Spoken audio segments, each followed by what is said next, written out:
I happened to be watching a honeybee working over a lemon tree blossom on the 19th of July when I realized that it was the first honeybee I've seen this year. And that leads me to ask, can we breed a bee that can survive us? Welcome to the award-winning Food Chain Radio Show with your host, Michael Olson. And now get ready for 1 hour of What's Eating What Radio. Welcome to the Food Chain Radio program. Michael Olson here. Ladies and gentlemen, my wife Marlene and I have structured our backyard to be kind of a haven for pollinators and birds, because we love having a few minutes each day to enjoy their company after our workday. And, just the other day out in the front yard, I was looking at my lemon tree and I saw on a blossom a honeybee. And it struck me that it was the first honeybee I've really seen this year. Now, I've seen lots of bumblebees and I've seen a lot of hummingbirds and whatnot, but it was the first honeybee that I've actually focused on. Now, maybe I was just taking them for granted and didn't see them before. But then in discussing that with other people, they pretty much had the same thing to say. And in considering that situation, especially with respect to that honeybees are responsible for roughly 1/3 of the food we eat, there's a kind of a scary scenario if there are no honeybees. Where are they? So I ran across a very, very interesting person who I thought I would introduce you to. And she builds better bees. And her name is Carolyn Yelle. And Carolyn, welcome to the Food Chain Radio program. Thank you, Michael. It's good to be here. Good to be here. Well, my first question to you is a real tough one. What did your parents say when you gave up a promising law practice in the big cities of Quebec to move to California to become a bee breeder? That's a good question. My mother was behind me. I think that's a mother thing, always behind and help me out. And my dad told me it was a mistake, but a couple of months later, he came back to me and he said that was probably the best decision in my life. So we got all on the same boat about it. Good. Well, a surprise move. Well, what made you make that leap? Because that's quite a leap. Yeah, well, I was doing bees as a summer job when I was a student in Canada, in Quebec. And after my whole study in law school, my mentor back in Canada was selling his bee breeding company in California at the same moment. So at that point, it was, do I go in an office and start my career as a lawyer, or do I buy his company, that I've been visiting at that point for the past 5 years? And I just jumped and decided to buy and move. So I don't know, I think it was really attractive to be outside and work with environment, nature. So that's what made me took my decision. And there you are. And now, where is Pope Canyon? Where is Pope Canyon? Pope Canyon is a valley in Napa, north of California. Okay.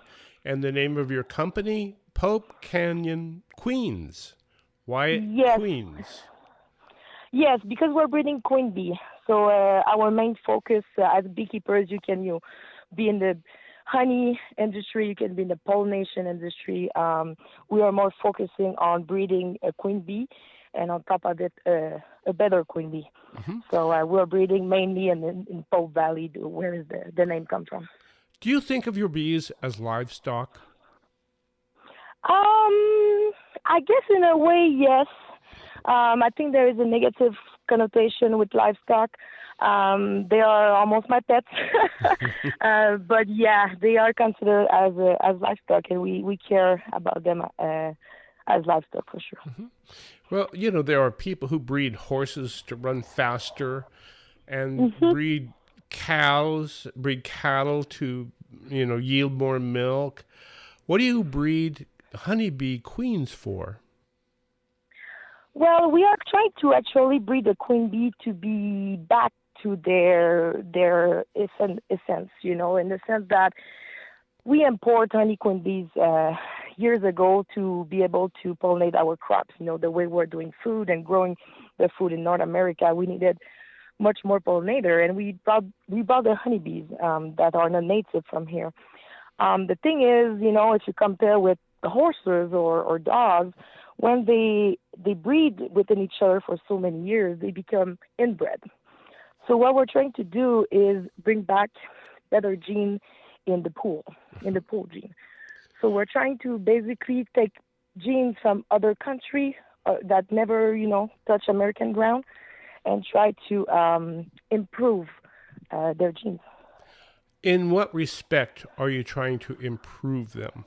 For example, we talked about people breeding horses to run faster or even jump higher. But Yeah. to what purpose, to what end are you looking to? What are you trying to We infuse into the bee genes? So they became so weak over the years that now we are trying to bring back their longevity. So the longer they live, especially the queen bee, we're trying to breed them for resisting to some disease that came with other bees that have been imported, some mites. We're trying to breed them to make sure that they can naturally resist to insecticides, pesticides, and overall to be in a better health, to be able to resist our way to grow our food. Hmm. Well, as I open the show with Carolyn, it seems like I'm not seeing any bees this year. I saw one. Maybe I've seen others, but I don't remember them. Am I just not paying attention, or are bees just disappearing? There is a big, and that's where the problem started. There is a big loss in bee population. In Canada this year, we're talking about average of 80% of the colonies that didn't go over winter. So that was a huge problem in Canada this year. And Canada is next to America. We're one big North America. So yes, the colony are more and more hard to keep alive, and not just alive but thriving. Basically, right now, beekeepers are feeling that we're saving bees, that we're always making sure that they will, survive, but they're not thriving. So yes, bees are disappearing. Bees are getting harder and harder to keep healthy and happy. Hmm. What do you think is the greatest threat to the bee? It's a combination of a lot of different problems and issues. So it's not, if it was one problem, the pesticides are killing them, we could, attack that problem. The problem is it's all together. So to me, according to me, the main problem is the fact we're growing food and crops like it's yards and yards of the same crops. So there is no diversification of food for them. So basically, we put the bees in one pollination, for example, the almonds in California, and for weeds, they only get almond pollen and almond nectar. Then you move them to the squash, then you move them to the pumpkins, the cucumber, tomatoes. What the bees really, really need, like everybody, is a diversification of food. So instead of having acres of the same food, we need to come back a bit to our origin, where smaller farm, more diversification of the food, and then that makes them much more stronger if they have every nutrient, vitamins they need to survive to other problems that they're facing. Yeah, I guess if we all had to eat, fast food hamburgers every day, and that's all we had to eat, we probably would have a hard time surviving too. That's exactly the best example I like to give. Yes, we would probably survive, but then we would become diabetic, high blood pressure, and we would not be thriving. We'd be surviving. I've often been told that cities, or at least, the areas surrounding cities, are a great place for raising bees, because there's a great source, of great variety of things for bees to eat. Does Mhm. that make sense to you? Yes, there is actually more and more beekeepers that are practicing rooftop beekeeping. So in every big city of America right now, there is bees placed on rooftop, and these bees are actually doing pretty good because they're not exposed 100% to pesticides or insecticide, and they have a better diversity. The problem is what's too many bees for one city, like it's always kind of tricky to find the best middle. Mm-hmm. And do bees contend with each other? Does one hive contend with another hive? Yes, they do compete with each other, so it's also another problem we see, like in like again North California where there is major crops and major beekeepers. Well, there is too many bees in the same place, So yes, and unfortunately, they also compete with native bees, and that's one of the problems we created is by planting huge crops where we took away the native bees environment, so they start to disappear by not having what they need. The honeybees started to take over them. So right now we're in a vicious cycle where we need the honeybee to pollinate our crops so we can eat, but also we are kind of taking over all the native bees environment. Mm-hmm. Do beekeepers compete with other beekeepers? Unfortunately, yes. I like to be a friend with everybody that I meet, and it works pretty good. I think the new generation, younger beekeepers were more inclined to work together because we're trying to face the same problem together. 40 years ago, the bees didn't have as many diseases. They were thriving much better. We didn't face all the climate change we're facing. So I feel that the new generation of beekeeper, not so much. But there is beekeepers in California owning 50,000 hives. So, yes, they compete for pollination contract and all of that. Mm-hmm. Now, we hear that some of the industrial beekeepers from Florida that bring their bees from Florida to California are leaving them here because it's too expensive to drive them back to Florida. Have you heard that? Yes. So, this year was kind of a new problem with the almonds coming up. The market always change, over Right. years. But this year with, the price of the gas, pardon. But also a lot of, at some point, the bees going the almonds, we had less hives. So the price went up, meaning putting one hive in the pollination was really, really attractive for a lot of people. It was a big check at the end. So there's a lot of, I call them bee worker, people that saw the opportunity to own beehive, put them in the almonds and collect the check. Unfortunately, sometimes these beekeepers were doing bad beekeeping. So that kind of crashed the market where there was, this year for the first time in so many years, it was too many colonies coming into the almonds to pollinate. But that doesn't say that the problem with the bees is solved. It just means there is more people owning more hives and owning more bad hives. There you go. Sounds like the rest of the world when it gets right down to it. Ladies and gentlemen, this is the Food Chain Radio program. Michael Olson, your host for this hour of What's Eating What with Carolyn Yelle, who is the owner and the queen bee of Pope Canyon, Queens. Her job is to build a better bee for us, a bee that maybe will be able to survive us, which would be a pretty good deal because we need them for 1/3 of the food we eat. This is the Food Chain. Right back. Don't go away. The Scotts Valley Chamber of Commerce presents the 25th Annual Scotts Valley Art, Wine, and Beer Festival, August 16th and 17th at Sky Park in Scotts Valley. 2 days of fun for the whole family with food, fine art, a kids' fun zone, and live music, including the Joint Chiefs and the Lost Boys featuring James Durbin. Join us Saturday for the Cops and Rodders Car Show with over 100 vintage cars on display. And don't miss Dog Day Sunday with contests for all canines. All this and free admission to the Scotts Valley Art, Wine, and Beer Festival. See you there. We've all heard the story of the 3 little pigs. I'll huff and I'll puff and I'll blow your house down. Hi, folks. Warren Knox here of Knox Roofing. Yes, your home can definitely be built weak or it's time to repair or remodel. Well, here at Knox Roofing, we can surely help you with getting that roof of yours prepared for the big bad wolf or Mother's Nature's anger. Whether it be fire, high winds, hail, snow, or maybe just a doggone wet winter ahead of us, call Knox Roofing. We're here for you. Here at Knox Roofing, we have every type of roof out there for you. Skylights, gutters, insulation, solar can be added to save energy as well. Financing is always available, and our guarantees and workmanship cannot be beat. Summer is here, so give us a call or stop by our showroom in Scotts Valley. The number to call is 461-0634. That's 461-0634 anytime. Okay, thanks, folks. Get hooked up with affordable cannabis at your locally owned Hook Outlet, where everybody above the age of 21 can participate in the Hook's loyalty program. Each purchase earns you 2% store credit on your next purchase.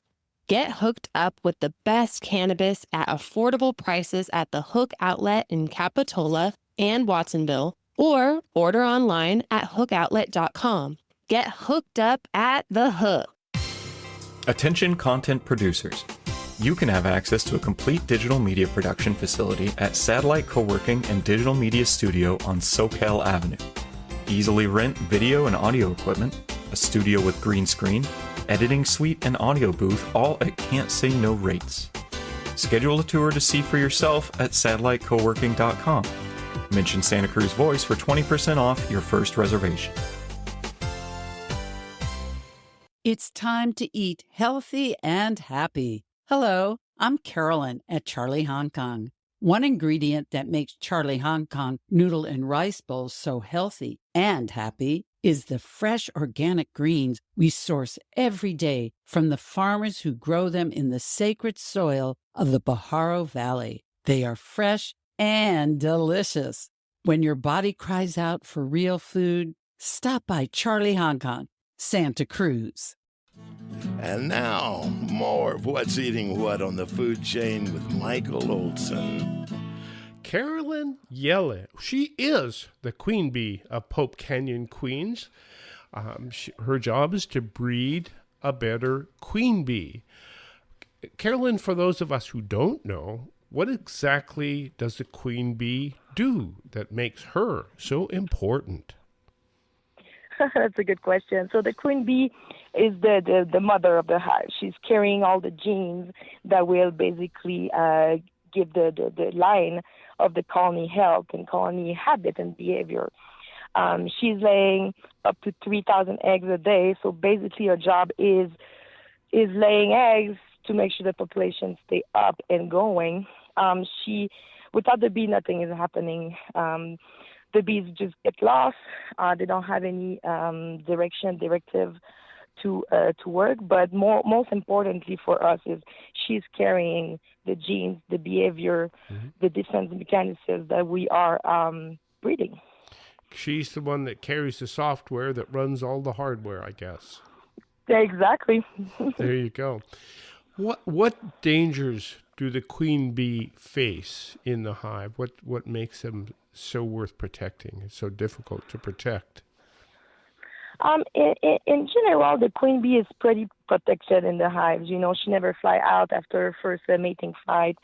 The problem is really the bee population that go lower and lower, and at some point there is not enough bees to take care of her, so she will go. So we are working for behavior for the bees to be healthy, strong, so she can thrive. Also, one of the problems we've been seeing is queen bee in nature. Back in the day, she could live until up to 5 years. Right now, beekeeping, and especially industrial beekeeper, they have to change their queen bee every year because they become too weak. They are not mated really well with the male. We saw a decrease of sperm into the male bee that makes the queen bee not being properly mated to be able to live for many years. From 5 years to 1 year. Yep. So that's not a very good sign. That's not a very good direction. It's not. Of course, it's like everything. You know, 5 years is when everything is nature is following its course. In industrial beekeeping, hopefully a 3 years old queen bee is very, very good. Unfortunately, right now, beekeepers doesn't even really look at the health of the queen. It's part of their process to change every single queen every year at the same time of the year. Okay, it's kind of like strawberry growers change the strawberry plants every year, just to keep some vigor in the system, and to heck with worrying about anything else. 100%. They never want their strawberry to go down a little bit, so they just push. It's the same with the bees. You don't want the colony to get a little bit smaller, even if it's normal. They just want them to be blooming and buzzing all year round. Right. Now, in approaching the business of breeding a better queen, where do you start? So there's different way. So we work with scientists that do artificial insemination. So basically, they take virgin queen bee from us, and they take sperm from male that we're looking for their gene, and they artificial inseminate them. Wait a minute. Did you say that you artificially inseminate the queen bee? Yes, that's a common practice. Just like cattle, right? Just like beef. Yes, exactly. Yeah, wow. just much smaller. So yes, we do that. So it helps to select genes that we want to reproduce. But Pope Canyon, mostly we work with the second way to do it. So we do work with scientists that does that with us, but also we have a super straight, and we follow really closely all of our colony, and we do natural selection. Meaning out of 800 colonies, at the end of the year, I will have select about 3. And out of this 3 hives, the second year I'm following 2. And then the third year, I have what I call my breeder. In doing so, you're kind of replicating what all plant breeders do. You grow a bunch of them and look for the few that are very special.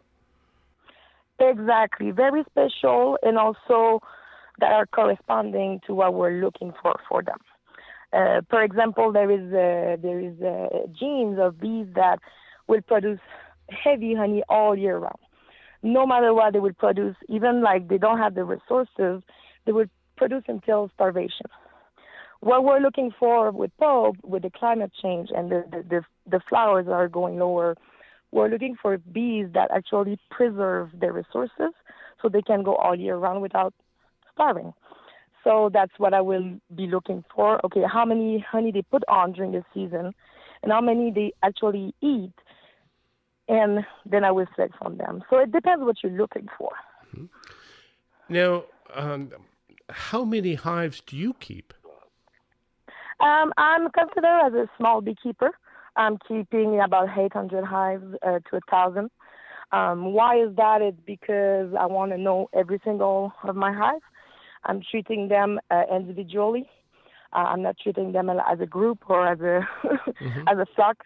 It's one per one. So by 8 to 1,000 hives, I'm able to have a really good gene pool, and then I go from there.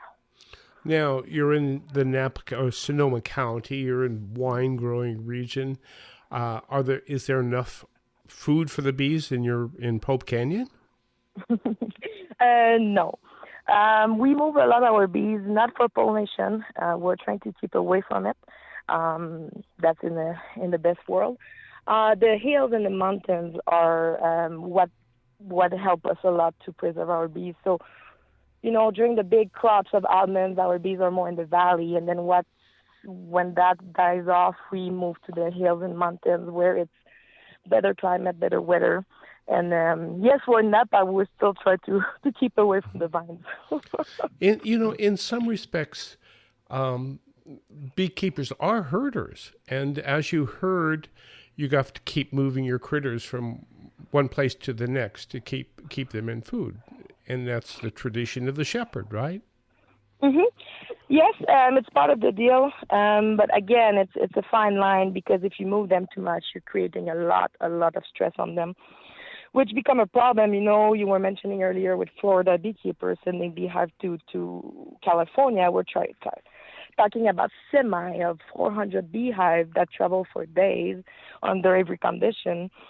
We're trying to keep our bees local, and if they're in a good environment and a good place and they're thriving, we tend to let them there as long as we can. Because, as you said, they're your pets. Yes, exactly. I can name all of my hives, basically. You can name all 800 of your hives? Basically, I can remember who's who, and the tracking is there for sure. Good. And if you're breeding, you have to keep track, don't you? You have to follow them. Oh yeah, that's one of the most important is a close tracking of who and what. Good. Now, what fascinates me is a comment I think I saw you make, comparing bees in nature and bees in culture. Would you care to comment on that? Yeah, well, right now we took a good week in the Sierra Nevada, so we're in a 6,000 feet elevation right now. Where there's still flowers, right? Yes, there is. The diversity of flowers here, Mike, is just unbelievable. It's not the quantity again; it's the diversification of it. There is so many. I mean, we keep every day identifying different ones. No, it's interesting to see that we're away from every big industrial crops valley because there is no honeybees here, because they're not native. But for example, I can see just looking around like 20 different bumblebee and hummingbird and dragonflies, and it's really interesting to go back to what was nature before industrialization. Now, with respect to the honeybee, do you see them around there? No, well, actually, we saw one.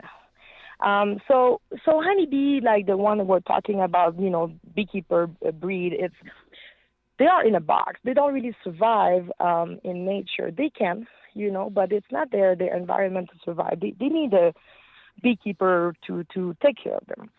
So here we saw one honeybee, probably from a natural swarming. In some respects, they're like cows because cows probably wouldn't survive very long in nature either. And they need cows. Yeah. Cows need people, and people need cows. And the same can be said with the honeybee. 100%. Yeah, totally.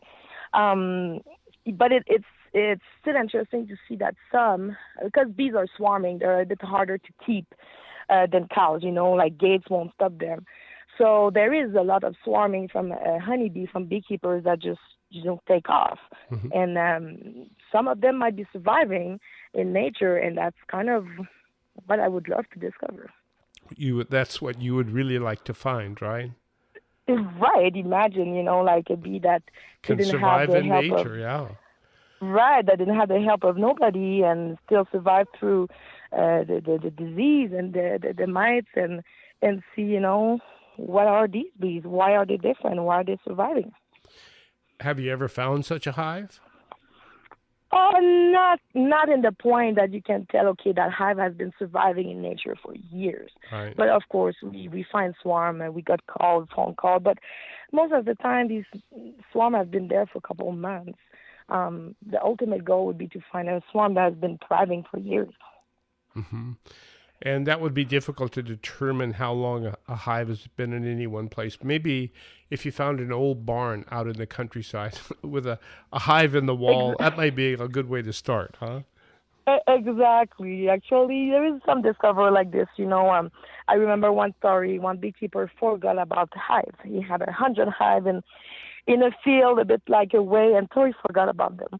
And I got sent to take care of them and see, what was going on. And out of the whole 100 hive, one survived through 2 years. So that one was really precious for us. Yeah, there you go. So you found something that you found a queen bee in there. Now, how do you get queen bees to move around the country? You work with beekeepers who want new queens, correct? Correct. So we're trying. Actually, we're sending queen bee. The season is really short to breed the queens. In California, we're talking March to June, sometime a little longer. So during that period, yes, we breed the most from our breeders, our mother that we've been selecting over these years, like we mentioned, and we send them to the most beekeeper I can to try to spread a better gene. But it's not super hard to find clients because they try them, they see different, and they want.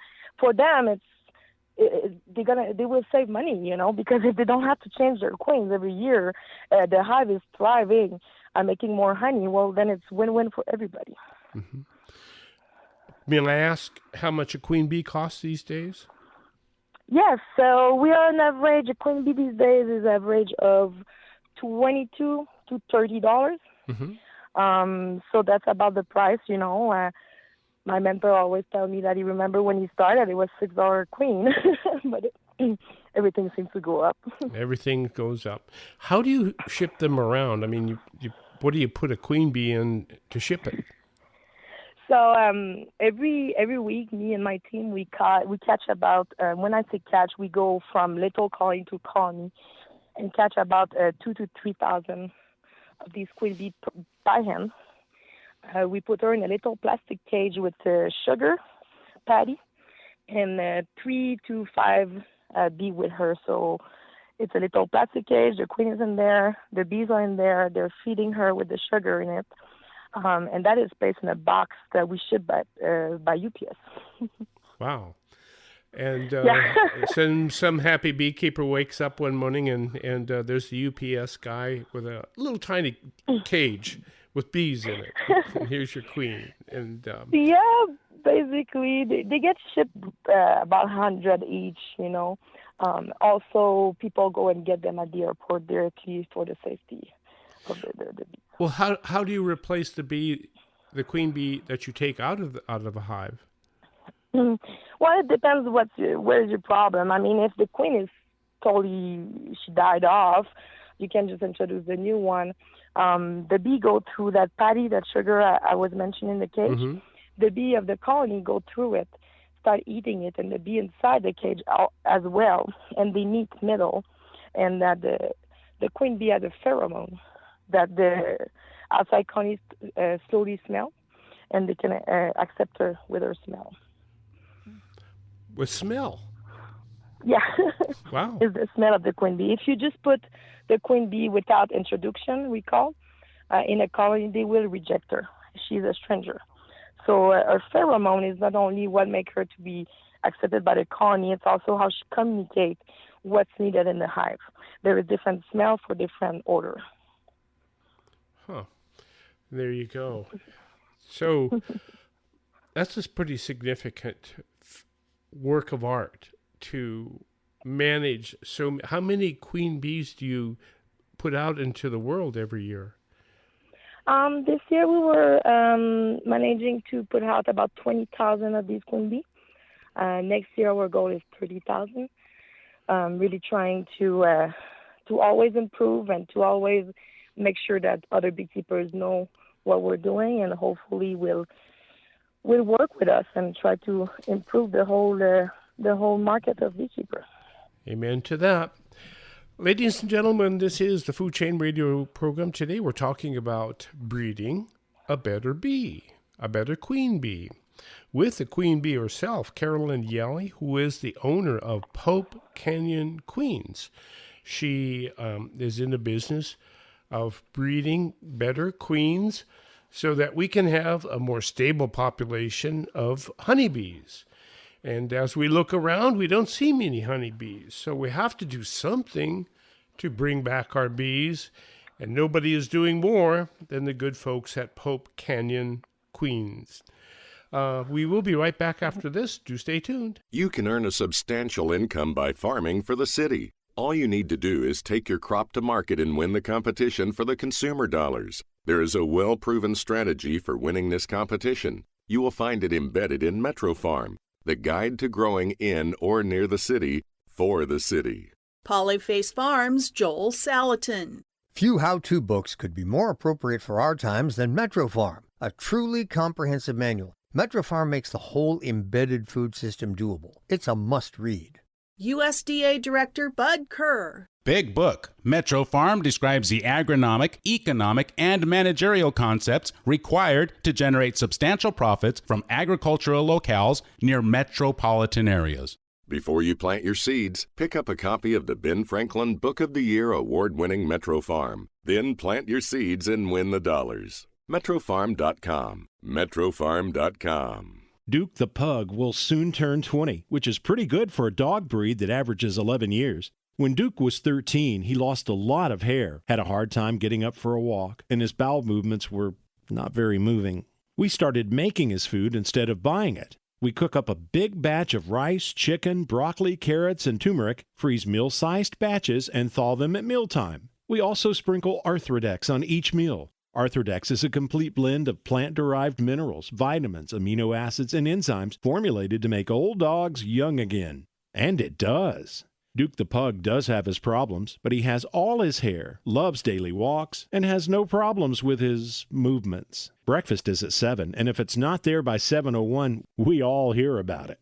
Make your old dog young again. Pick up Arthrodex at nutrients2go.com. And while you're at it, make yourself young again with a Healthy Body Start Pack. nutrients2go.com. nutrients2go.com. History buffs. This tale from Michael Olson's Tales from a Tin Can took place in Bremerton, Washington, August 1944. Bremerton was the best liberty port of the war, and I had a secret weapon for enjoying every second of it: roller skates. No kidding.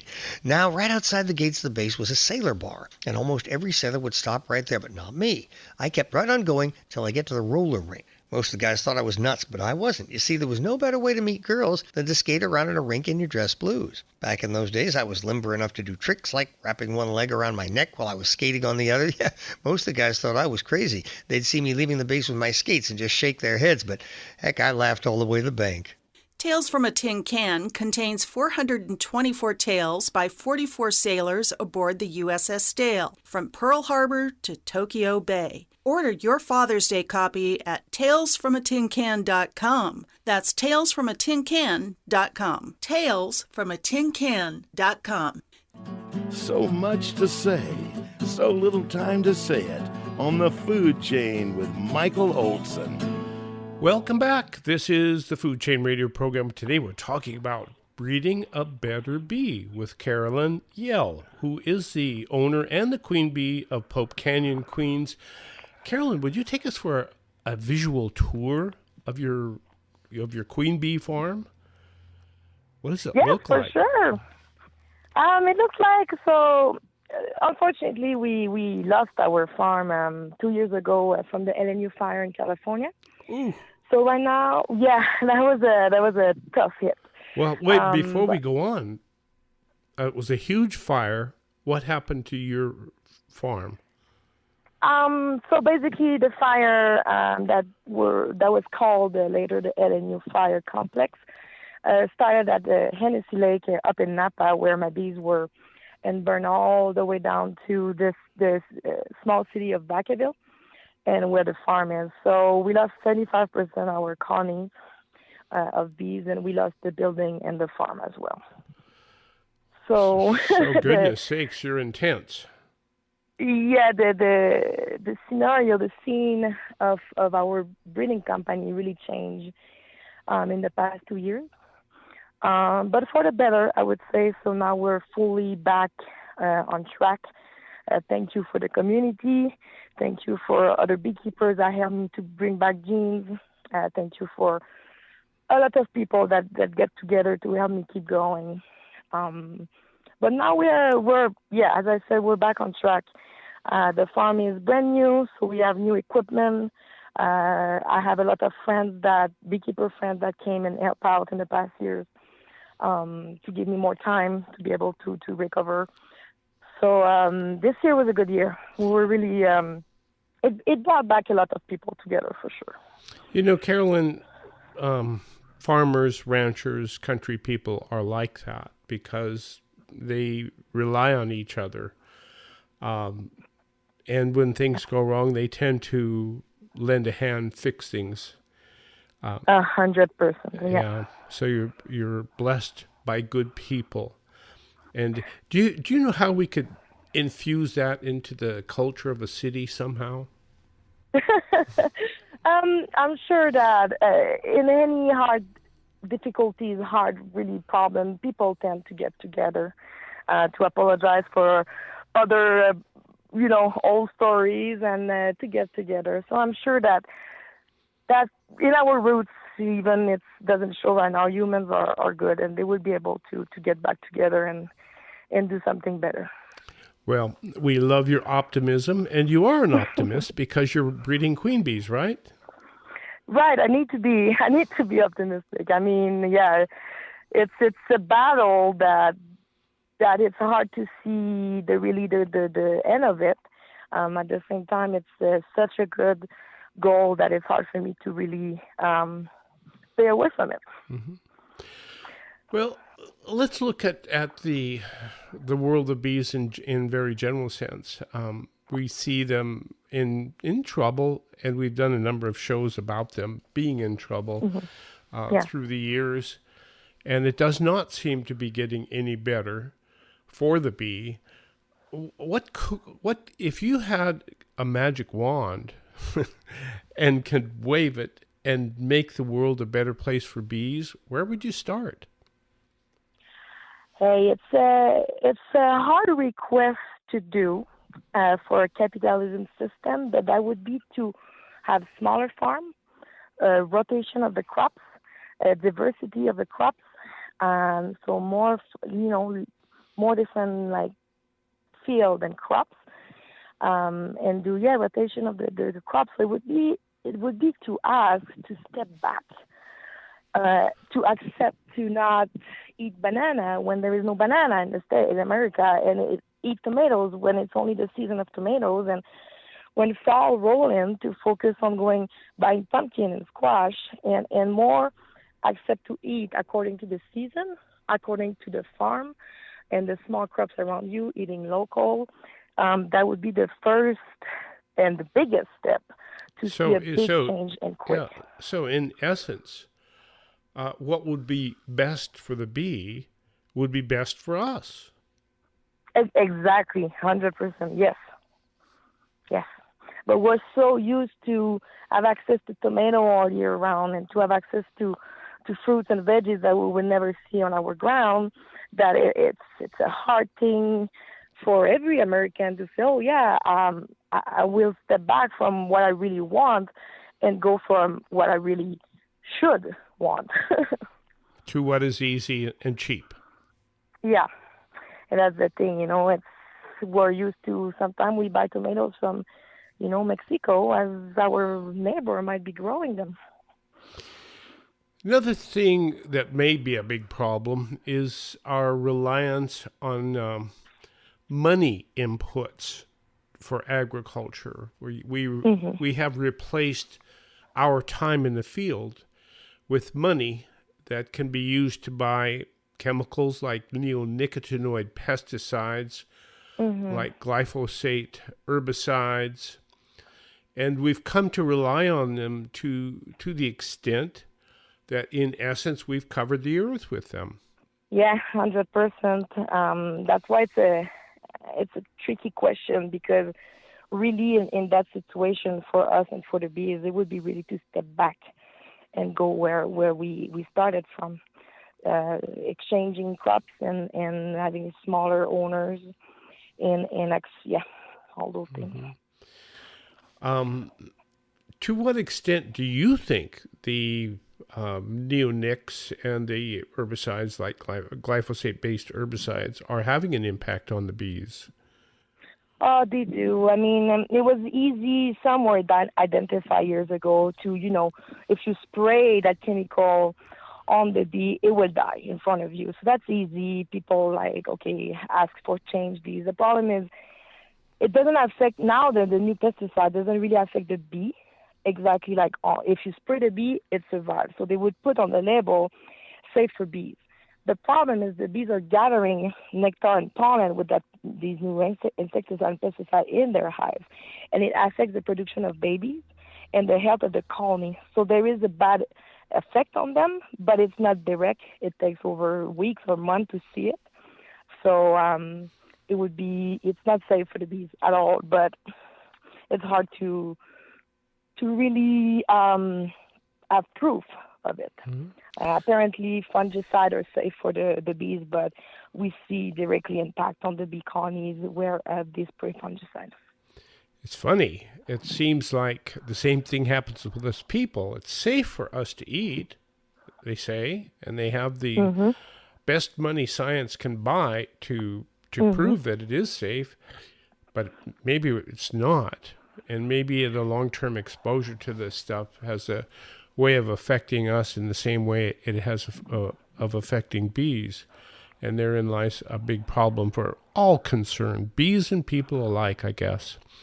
Yeah, exactly. So the first thing you would do with your magic wand would be to wave it over industrial agriculture and turn it back into the agriculture we had. You know, in China, in the year 1900, there were 400 million people in China, and they had no industrial chemicals, no equipment, and mechanized equipment, no nothing. And they did it they supported 400 million people on roughly 2/5 the agricultural land that we have here in the United States. So what you asked for could be done, but it would be pretty darn disruptive, don't you think? Yeah, I mean, the first steps, before really reinventing the whole wheel or to ask everybody to step back, which is it realistic? I don't know. I'm not sure. The first step is really to start community garden, to start to grow your own things, to try.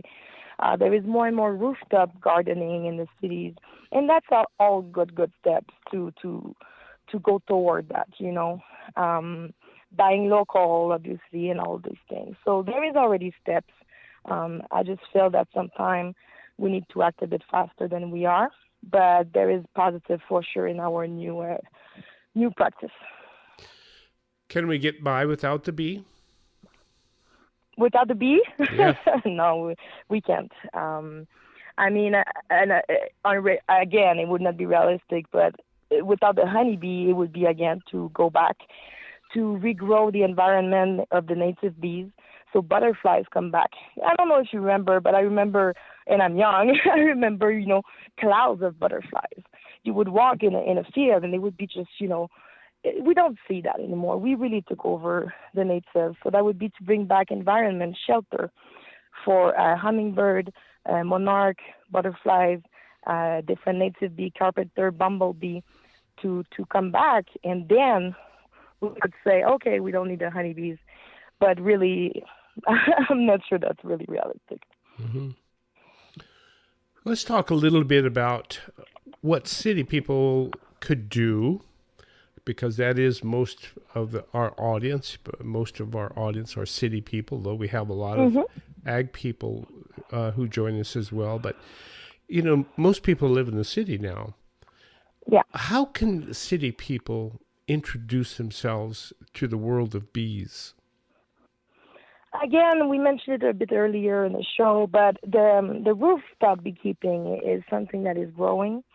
So I guess being aware, knowing and spreading that knowledge about how bees are important, talking, just spreading the right information is an amazing tool to get a lot of people involved in an issue. And then, get your hand dirty and try to grow your own herb. And you will see in the city, if you grow lavender or basil or rosemary on your patio, you will see the honeybee. They will come and visit you. And that's an amazing first step to be aware of the honeybees. In our community here in the Monterey Bay Area of California, we have a lot of monarchs that come through on their migration. And, it was noticed that their populations were diminishing. So somebody suggested that everybody go out and plant milkweed. Yeah. And now I see monarch butterflies everywhere all the time. And I suspect that it's because of all of that milkweed that got sown in those years of shortage? Actually, there is a beekeeper that is suggested to have like a hummingbird feeder, but for honeybees. So yes, just to give a chance to the honeybee to get a little bit of what they need everywhere, and that make them overall be able to be a bit stronger. So with respect to a honeybee feeder, what would that look like? It could be just different. You can make one. It's pour some sugar syrup into a bowl with rocks, but the easiest is hummingbird feeder because they feed hummingbird, bees, butterflies. So yeah, and all the herbs are really good for every single pollinator. They're super good. Rosemary, basil, and it's fun and easy to grow. Could be an activity with a kid as well. So yeah. Rosemary, what are the kind of good herbs would be suitable? They are everything that bloom. The basil is amazing. I already mentioned the lavender. So every herb that you can cook with, which is also oregano. There's another connection, right? Every herb that you can cook with, bees can eat too. So. Yeah. It seems to be a cycle, huh? There seems to be this relationship between bees and people. And we often don't think about that, do we? No. Well, no, we don't. And they're at the base. They're the first one in the food chain. So if the bees are struggling first in the food chain because they're the first one going in contact with the flowers that will grow the fruit of the veggies that we're eating, it's interesting to think where, when, and how the human is going to get to people. Okay. If we see a decline in the bees at the base of the food chain, then what will happen in a couple of years to us? Now, we understand that you were just featured in a documentary. Would you like to tell us about that? The Civil Eats? Yes, the documentary. Yes. Yeah. Yeah, the documentary, The Civil Eats. So, yes, that was super fun experience. So, these two sisters came and they did a documentary on our farm, what we're doing. So it's on their journal online. And it's a lot of information on how we breed. They took shots and pictures and videos of every single step of the queen production. So it really showed the technicality of what we're doing. And everybody can see that video simply by going to PopeCanyonQueens.com, right? Yes, it's also on YouTube. The title is Let Them Be, B-B-E-E. And you can learn much more about how and what the different steps that we are doing for raising queen bee. Now, Carolyn Yelle, Queen Bee of Pope Canyon Queens, are you having fun? I am having a lot of fun. Well, I am doing something that means a lot for everybody and for myself. It's certainly been fun having you with us on the food chain, and we're so appreciative that you joined us today. Thank you. Thank you, Michael. That was a pleasure. Thank you so much. All right. Bye-bye.